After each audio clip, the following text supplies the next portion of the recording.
Shane, when it comes to actually choosing an asset class for your super fund, it does confuse quite a few of us. So what happens if, first of all, let's say I have a super fund but I do nothing about it. Where would my money go?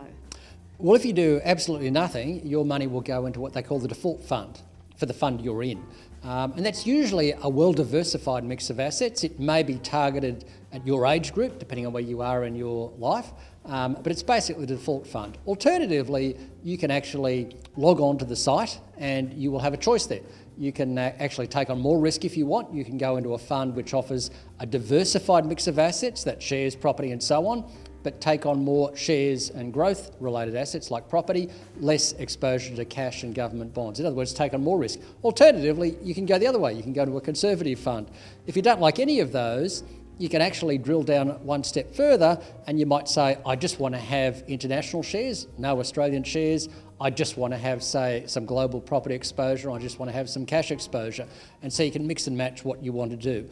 Obviously, when you get into that sort of level, you need to get some advice, you need to think about it a lot, but if you do nothing, back to the start of the question, you'll find yourself in the default option. And in general, when you talk about a growth option, what proportion are we looking at there? 70% shares, 30% cash? What is it that we can expect? Well, the couple of terms here that are often referred to in the superannuation industry, one is a diversified mix, that's a good mix of assets, shares, bonds, property and so on, cash. And then of course within that there's the growth defensive mix. So defensive assets are assets that give you an income flow but they won't give you a lot of growth over time. That's like cash, government bonds.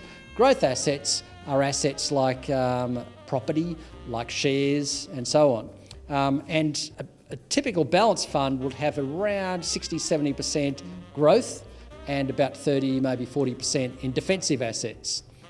So if you want to take on a high growth option, you might find you have 80 or 90% in growth assets, so therefore you're more exposed if the share market falls, for example. Alternatively, if you don't like the volatility, can't sleep at night, worried about the world, then you might take a more defensive or more conservative option and you might find yourself putting, say, 30% in growth assets. So that growth defensive mix is something that's often talked about quite a lot in the superannuation world.